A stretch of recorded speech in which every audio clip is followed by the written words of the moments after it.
sommes les enfants de la parole.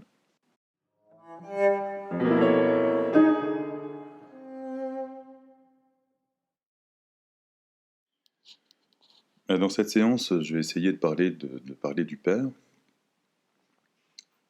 Et en entendant parler du Père, on entend déjà certainement que parler du Père annonce un empilement de confrontation avec le réel.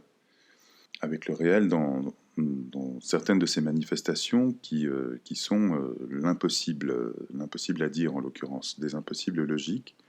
Et comme la parole, justement, est faite de ce nouage des trois registres réels, symboliques, imaginaires, on ne peut pas parler sans se confronter à du réel. De la même façon qu'on ne peut pas aborder, tourner autour de la place du Père sans se confronter également à du réel, qui va aussi prendre la forme d'un impossible à dire en l'occurrence. Donc on voit bien pourquoi le discours capitaliste sape le lieu de la parole et veut la faire la peau au Père, puisque ce sont deux champs qui vont le confronter, qui confrontent chacun à de l'impossible, à du réel. Et le discours capitaliste est justement le discours qui promet d'en finir avec le réel, qui veut confondre réel et réalité, qui veut en finir avec l'impossible. C'est le discours des tout possibles, c'est le discours aussi de la confusion. On vient de parler de la confusion réelle-réalité, mais on pourrait parler de la confusion dans laquelle on jette le grand bain de confusion dans lequel est jeté le Père, avec d'autres signifiants, et qui organise comme ça une forme de confusion tout à fait commode, puisque le discours capitaliste est ce qui fait de la confusion un procédé, notamment un procédé de soumission. Alors, on peut rentrer un petit peu plus, par exemple, dans ces questions d'impossible que soulève et la parole et la place du Père, si on devait parler du Père. Si je prends la parole, par exemple, la parole est justement ce qui, à la fois, me permet de dire et qui m'empêche de me dire. Je ne peux pas me dire moi-même. Je ne peux pas me dire ce que je ne peux pas me dire, puisque la parole ne peut pas boucler sur elle-même. Il y a toujours quelque chose que je ne vais pas pouvoir dire, c'est ma parole elle-même. La parole ne peut pas se dire elle-même. Pour parler de la parole, il va falloir que je parle. C'est un premier impossible. Un deuxième, par exemple, c'est que je ne peux pas remonter le temps pour revenir sur ce que j'ai dit, contrairement à ce que dit l'expression.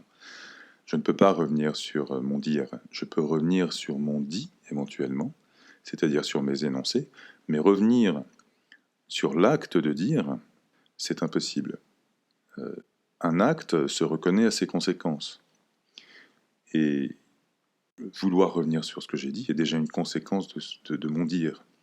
Donc sur l'acte lui-même, il est indélébile, il est ineffaçable, à la fois d'une chronologie, mais aussi sur un plan logique, puisque je suis déjà dans les conséquences de l'acte de mon dire sur lequel je ne peux pas revenir. Et de la même façon, si je devais encore essayer de remonter le temps, je ne pourrais pas remonter à un temps qui précède l'apparition supposée de la parole. À un temps antéparole, revenir à une forme de dire original. Je ne connais le monde que qu'en étant moi-même traversé par la parole. Quand j'arrive, la parole est déjà là. Donc, ça n'est pas que je ne peux pas remonter au premier matin, c'est qu'il n'y a pas de premier matin. Si je pouvais remonter au premier matin de la parole, eh bien, je pourrais dire la parole elle-même. Et pouvoir dire la parole elle-même, c'est probablement boucher le trou qui justement fait parler. Donc, autrement dit, sur un plan logique, pouvoir dire la parole elle-même, c'est en finir avec la parole. C'est faire que la parole pourrait boucler sur elle-même, et si elle boucle sur elle-même, elle arrive au point où elle se ferme.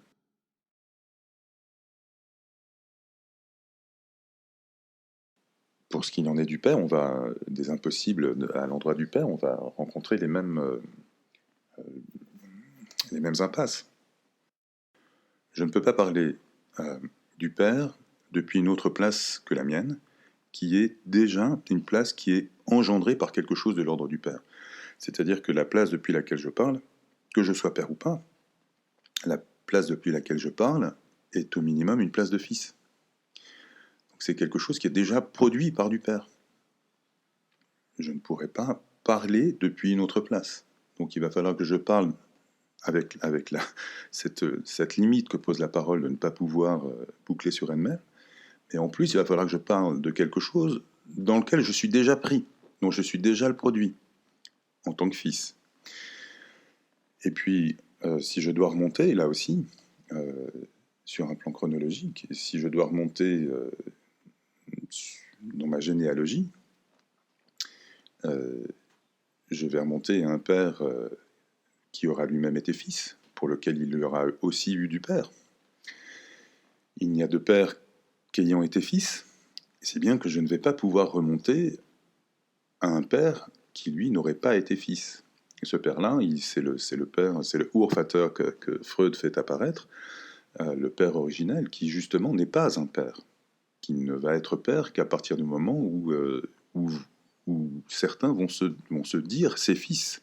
Ils vont se dire ses fils, comment? Eh bien, par une alliance qui va être préservée, et qui est donc un fait de langage. C'est par là seulement que les fils vont advenir. Donc le père, même quand il est originel, même quand on suppose un père qui n'ait pas été fils, c'est-à-dire qui n'est pas non plus père, puisqu'il est hors généalogie, eh bien il faudra que ce père, non pas disparaisse, mais meure, pour que ne reste plus que sa place. Qu'il meure, c'est important parce que ça veut dire qu'il aura... il y a une place dans le fantasme pour une toute jouissance possible, pour un père justement qui est sa propre loi, qui n'est soumis à rien d'autre que la loi de sa propre jouissance. Donc il faut que cette place ait existé, mais il faut aussi, pour qu'il y ait fils, qu'elle soit vide, c'est-à-dire qu'il y ait une forme de retrait.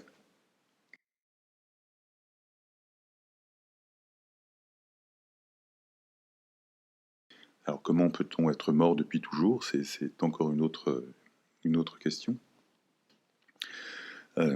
Mais que le père soit mort depuis toujours, c'est-à-dire le père originel, ça signifie simplement que personne ne peut accéder à cette place, parce qu'on ne peut pas prendre la place d'un mort. Donc cette place reste vide. Et il faut qu'elle reste vide. Il faut qu'elle reste vide parce qu'il n'y a pas de totalité possible pour l'être parlant. Du fait qu'il parle, justement, on vient de voir que la parole ne pouvait pas boucler sur elle-même, c'est-à-dire que je ne vais pas pouvoir me dire à cet endroit-là, il n'y a pas de totalité possible. Un autre endroit où il n'y a pas de totalité possible, c'est que je ne peux pas remonter à ma propre origine, ou à l'origine des êtres parlants. Et j'aimerais bien, au point de penser pouvoir être ma propre origine. On le voit en ce moment, depuis un petit moment, où chacun aurait la possibilité de choisir ses déterminations. Et on est là dans une nouvelle expression mythologique, puisque l'être humain qui choisit sa détermination, autrement dit qui veut se faire un nom, qui veut choisir son propre nom, ce qui va non pas le représenter, parce que là on parle pas de signifiant, mais on parle de signifier, justement, c'est tout le problème. On est en plein registre imaginaire.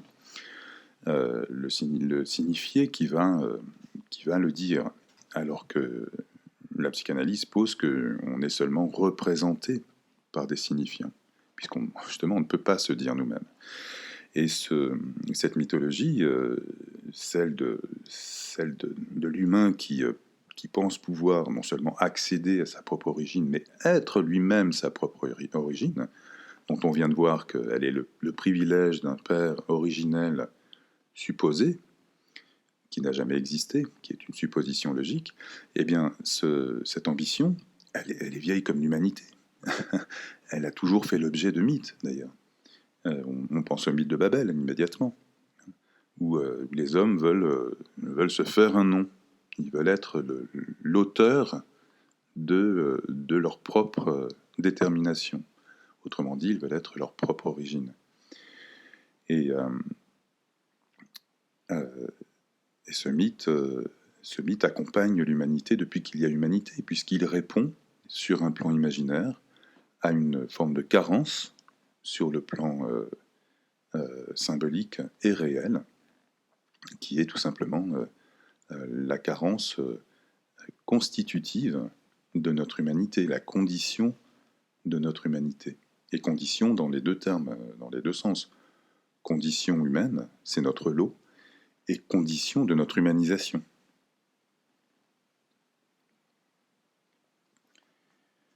Donc on voit là qu'en parlant, en essayant de parler du Père, on commence à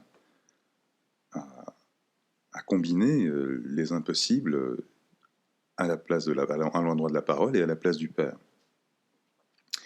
Et ça n'est pas vraiment une coïncidence, parce que à mesure qu'on en parle, on voit bien que Père a directement à voir avec la parole. Je parlais de l'alliance, la première alliance des fils, qui n'est pas sans rappeler une certaine alliance dans la Torah. Et la première alliance des fils est elle-même un fait de parole. Je disais que la parole ne bouclait pas sur elle-même, et que nous étions traversés par cette discontinuité. La parole, c'est une forme de discontinuité incorporée. Elle est incorporée sans nous demander notre avis. Elle est déjà là. Nous ne l'avons pas choisie. Et le fait qu'elle apparaisse comme un déjà là, et même comme un toujours déjà là, puisque je ne peux pas remonter à son origine, eh bien nous place d'emblée sur le registre d'une précédence. Donc, parole et père sont indéfectiblement liés. Et on voit une triade apparaître, qui est celle père, fils, parole, qui apparaît à la forme d'une triade logique, c'est-à-dire d'un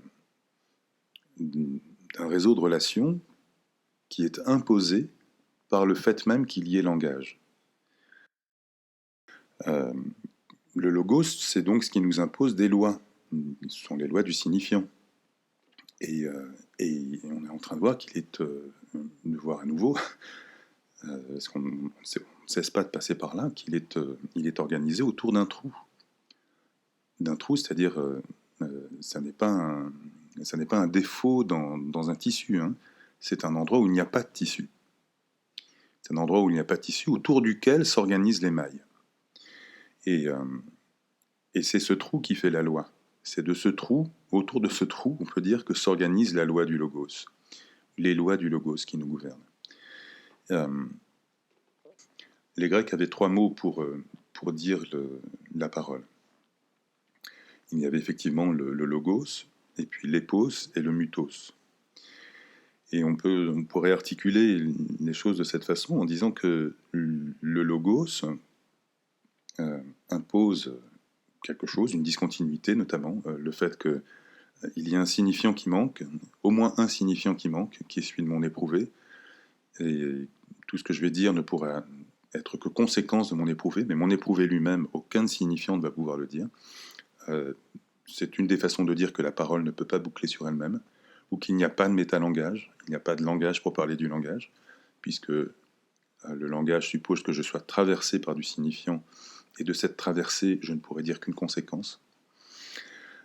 Donc il y a un défaut, pas un défaut justement, mais un trou dans le logos, et à l'endroit de ce trou, qui peut être aussi le trou de l'origine, que je ne peux pas dire, à laquelle je ne peux pas remonter, ce premier matin qu'il n'y a pas eu, eh bien, à l'endroit de ce trou, je vais raconter une histoire épique, épos.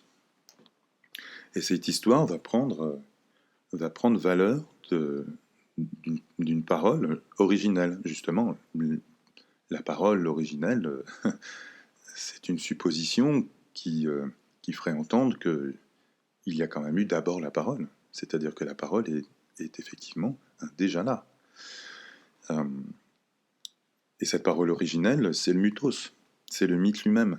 Et ce qui est intéressant là, c'est de voir que le mythe ne cache pas qu'il est une parole. C'est-à-dire qu'il ne va pas pouvoir tout dire du trou qu'il vient orner, qu'il vient habiller, qu'il vient articuler. Donc le mythe vient à la place de si on parle de l'origine par exemple, de ce commencement sans commencement qu'est l'origine, ou de ce commencement sans origine, l'origine à laquelle on ne peut pas remonter. À cet endroit-là, on va mettre un mythe. Il y a d'autres endroits logiques qui nous posent problème, autour desquels on organise un mythe. Mais le mythe ne prétend pas dissimuler le trou qu'il vient articuler ou qu'il vient habiller. Puisque, étant lui-même une parole, il ne va pas pouvoir boucler sur lui-même. Le mythe va appeler donc à interprétation. C'est parce qu'il ne peut pas boucler sur lui-même qu'on va l'interpréter. Et c'est-à-dire que le mythe est une parole qui appelle une autre parole. C'est une façon de nous faire parler autour du trou qui organise, qui structure la parole elle-même. La parole est organisée autour d'un vide qu'elle est incapable de saisir elle-même. C'est ce vide qui nous fait parler, et c'est en même temps de ce vide que la parole nous tient à jamais distants. Voilà, donc cette triade Père, Parole, Fils, Père, Fils, Parole, est une triade logique qui s'impose. Et c'est une chose qu'on va retrouver, bien sûr, dans la triade du Père, du Fils et du Saint-Esprit.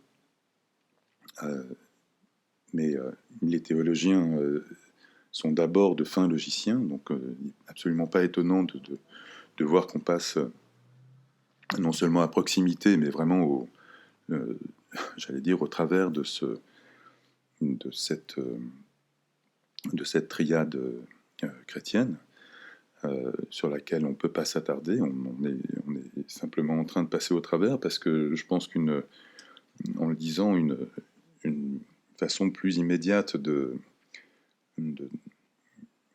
d'attraper, disons, ou de parler de cette conjonction Père, Fils, Parole, c'est de passer par l'adage que Freud ramène, refait émerger du droit romain, qui est mater certissima, pater semper incertus. Si on traduit littéralement, ça donne mère très certaine, père toujours incertain. Et c'est un adage qui permet immédiatement d'articuler combien père est un fait de parole. Il faut le prendre au moment le plus trivial où un enfant sort du corps d'une femme. Au moment où cet enfant sort du corps d'une femme, il la fait mère, et ce lien de filiation ne fait l'objet d'aucun doute possible. La mère et l'enfant se constatent l'un l'autre au moment où l'enfant sort du corps d'une femme. À ce même moment, qui est donc celui on pourrait dire d'un tout biologique hypothétique, et il ne peut être qu'hypothétique, on va voir pourquoi. À ce moment, le père est désigné par un fait de parole dans le langage. Et les deux sont importants. C'est-à-dire que le père est désigné dans le langage, c'est-à-dire par un signifiant, et il est désigné dans le langage par un signifiant, par un fait de parole, c'est-à-dire par un acte de dire. Les deux sont importants parce que le père peut être désigné dans le langage par un autre type d'acte, comme un acte notarié par exemple, ou une reconnaissance à la mairie, qui est un acte d'un tout autre type, qui a lui aussi des conséquences, mais qui va avoir des conséquences juridiques en l'occurrence, et qui sont des conséquences sur les petites lois. Ce que j'appelle là les petites lois, c'est les petites lois qui sont les lois qui organisent notre monde. Sachant que ce que nous appelons notre monde n'est pas le réel, c'est une réalité. C'est-à-dire, c'est ce que nous organisons pour justement essayer de nous débrouiller avec le réel. En général, ne pas vouloir savoir qu'il y a du réel, que nous recouvrons par de l'imaginaire. C'est ce que Freud entendait quand il disait que la société était le produit de notre refoulement. Il n'y a pas d'abord la société, puis notre refoulement. Non, c'est parce qu'il y a notre refoulement, c'est-à-dire parce que nous avons toujours besoin, et c'est là aussi notre condition humaine, de ne, nous ne voulons pas savoir qu'il y a du réel, c'est-à-dire que nous sommes faits de discontinuité. Donc le fantasme vient tout de suite prendre ses droits et vient suturer, colmater la discontinuité dans laquelle nous sommes plongés pour faire consister une société. Et nous n'avons pas le choix. C'est-à-dire que nous ne pouvons pas nous passer du fantasme. Cet acte notarié, il va avoir des petites conséquences sur les petites lois. Et on parle des petites lois là parce qu'il y en a une autre bien plus fondamentale, un autre registre de loi qui est justement celui du logos lui-même, celui qui impose la discontinuité. Et c'est cette loi-là qui va agir en permanence, quelle que soit la variété des petites lois que je vais empiler pour ne pas savoir que je suis sujet du signifiant, soumis à ces lois. C'est pour ça qu'il est important que le Père soit désigné par un fait de parole, parce que c'est un acte un acte de dire qui engage le corps, et qui porte ses conséquences sur un registre qui est celui de la loi. Alors il ne s'agit pas de la loi en tant que le Père va venir réprimer, il s'agit au contraire de la loi en tant que le Père y est lui aussi soumis.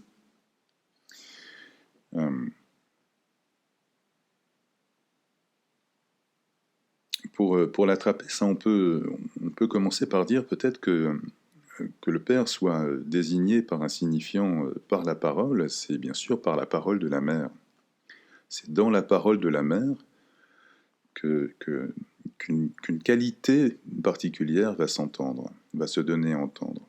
Une qualité particulière, c'est effectivement un signifiant. Un signifiant se distingue d'un autre signifiant uniquement parce qu'il en est différent. Un signifiant, c'est ce qui n'en est pas un autre.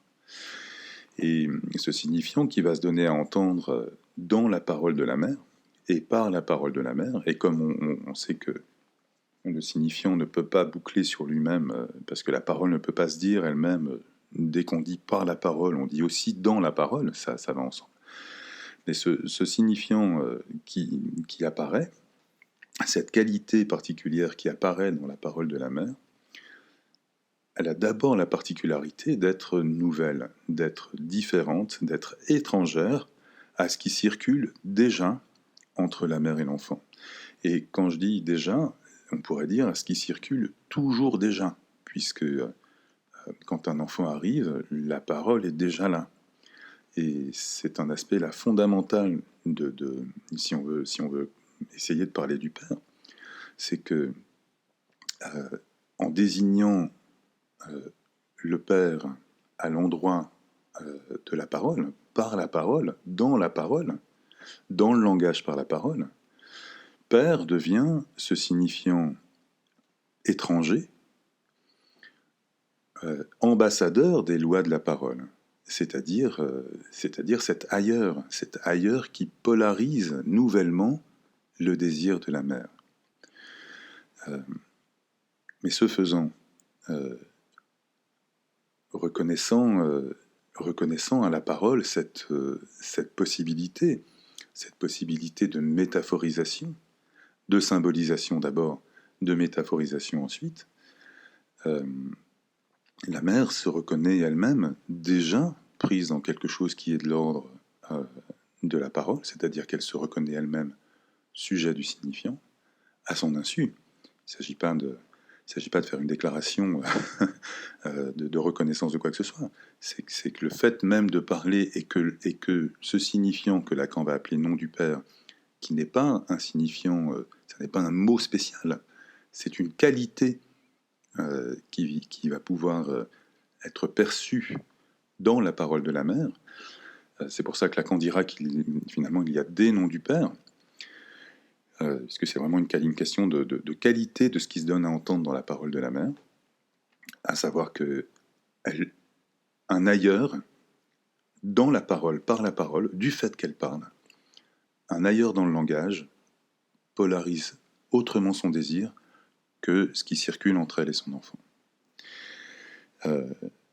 Et bien, ce faisant, elle se reconnaît sujet de la parole, ou au minimum sujet du signifiant, et c'est-à-dire qu'on est à la fois là dans une dimension chronologique, puisqu'on est en train de suivre progressivement, pas à pas, les étapes de l'Oedipe, et puis on est aussi sur un plan logique, puisqu'il y a toujours déjà eu du Père.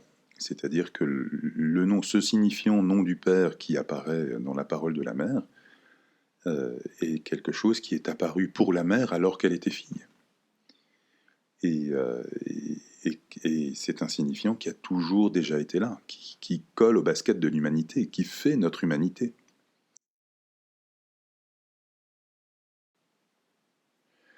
Oui, on parle de métaphore paternelle au moins pour deux raisons.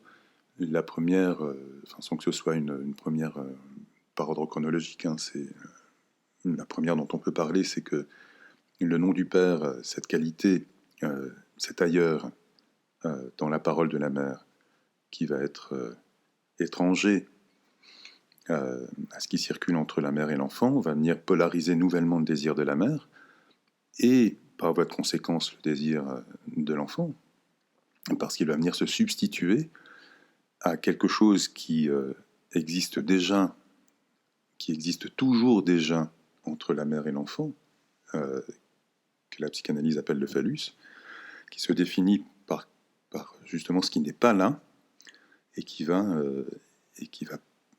bien que pas là, ou parce qu'il n'est pas là, faire support à l'intensité de relation de ce qui circule entre la mère et l'enfant. Eh bien, ce signifiant va être remplacé, il va lui être substitué, et c'est là la métaphore, il va lui être substitué cette qualité ailleurs, c'est-à-dire cette place tierce qui va se faire entendre dans le langage par la parole. C'est une première façon de parler de cette métaphore, cette substitution.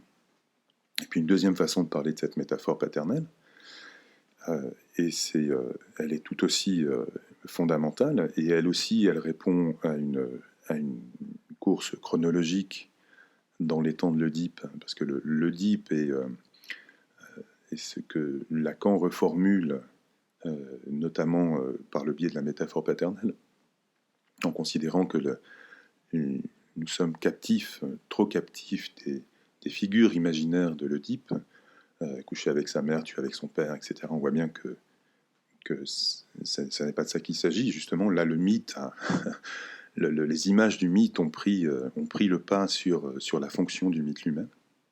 La loi de l'interdit de l'inceste est en fait une loi qui est consécutive aux lois qu'impose le logos, mais elle est en même temps aussi la garantie de la perpétuation de ces lois. Ça marche dans les deux sens. Mais il ne s'agit pas d'empêcher qu'un bébé ait des relations sexuelles avec sa mère. Il s'agit au contraire de donner aux petits humains la possibilité d'accéder au champ de la parole, ce qui ne peut se faire qu'au prix d'une séparation d'avec les signifiants maternels. pour revenir à cette histoire de métaphore, le nom du Père, donc cette qualité qui peut être portée par des matérialités différentes, cette qualité vient excéder, puisqu'elle est un ailleurs, elle vient excéder ce qu'il y a déjà de paternel porté par la mère, amené par la mère, puisque la mère aura elle-même été fille, et qu'elle est elle-même prise sous le régime de la parole, d'un toujours déjà là. Pour elle aussi, il y aura eu du Père, et elle est elle-même, d'une certaine manière, en tant que parlante, ambassadrice d'un nom du Père qu'il y a toujours déjà eu, puisqu'il y a toujours déjà eu parole et cet ailleurs existant dans la parole de la mère. Donc la métaphore paternelle, c'est aussi ce qui vient, le fait que le nom du Père vient excéder, métaphoriser, c'est-à-dire dépasser ou développer plus exactement ce que la mère amène déjà de Père. C'est une autre façon, une deuxième façon de parler de la métaphore paternelle.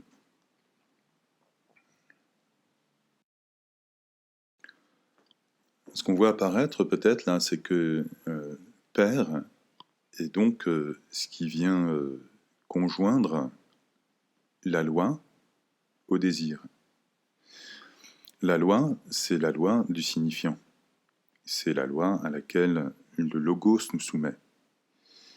C'est un ensemble de lois qu'on peut appeler la loi du signifiant.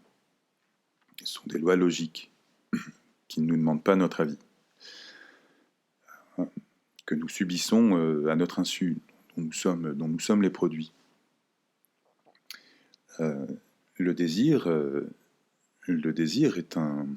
est une conséquence de ces lois, puisque le désir naît, comme le disait Lacan, dans la marge, je ne retrouve pas la formule exacte forcément, mais dans la marge où le besoin se déchire de la demande.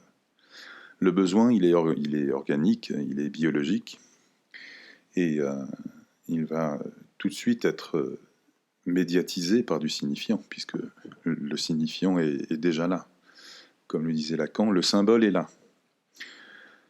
Et étant médiatisé par du signifiant, il va prendre le statut d'une demande qui va être reçue de l'autre côté du signifiant, c'est-à-dire de l'autre côté du langage, qui va donc être mal entendue. Elle va être entendue pour ce qu'elle n'est pas, avec tout ce qu'on va pouvoir mettre dans cet écart. Et c'est précisément dans cet écart que va naître le désir, qui est un mouvement qui est consécutif de l'acte de dire, c'est-à-dire de ces signifiants qui sont toujours mal entendus et qui pourtant me signifient potentiellement en tant que sujet. Je ne suis que signifié. Et la façon dont je suis signifié, je n'y ai pas accès d'ailleurs. Je ne peux que la recevoir toujours de l'autre. C'est une autre dimension à laquelle donne accès le nom du Père et la notion de Père. C'est que, permettant la métaphorisation, elle permet aussi l'accès au champ de l'altérité, puisque je n'aurai plus accès au monde, je n'ai toujours déjà plus accès au monde que par le biais du signifiant, par la médiatisation du signifiant, que par le champ de la parole. Et que la parole est cette matérialité qui à la fois me sépare du monde et de l'autre. Je la reçois de l'autre, mais en même temps elle me sépare de lui. Et il est nécessaire qu'elle me sépare de lui, notamment de ce premier autre qu'est la mère. Il est nécessaire que c'est une autre façon de dire que ce que les parents transmettent, c'est la possibilité pour leurs enfants de se séparer d'eux. Autrement dit, ce qu'on transmet véritablement, c'est la parole. Et cette question d'altérité, elle est portée par la parole elle-même, à la fois parce que donc la parole est ce qui me sépare radicalement et définitivement de l'autre, mais elle était aussi ce qui m'altère. Elle est cette matérialité qui m'est extérieure, qui est déjà là, qui va me traverser et qui va m'altérer, c'est-à-dire qui va me rendre autre à moi-même. Donc le Père, c'est aussi ce qui fait rencontrer le champ de l'altérité. Et on voit bien là encore que le discours capitaliste n'a pas du tout intérêt à valoriser la place du Père. Si on commence vraiment à en parler, c'est là qu'on arrive. Alors que le discours capitaliste, lui, il ne veut pas d'altérité, il veut de l'identité. Il veut encore moins d'altérité à l'endroit du sexe, qui est l'altérité radicale. L'altérité, j'allais dire suprême, c'est l'altérité des altérités. La différence sexuelle, en tant qu'elle est réelle, est l'altérité la plus radicale à laquelle je suis soumis. C'est une des raisons pour lesquelles on ne parle plus de sexe, mais de genre, puisque le genre devrait rester une catégorie symbolique imaginaire, et c'est par le genre qu'on vient justement recouvrir le réel du sexe, dont on ne veut pas entendre parler.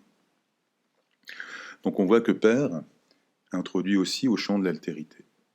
C'est une autre de ces, j'allais dire propriétés, et en fait une autre nécessité de notre condition humaine.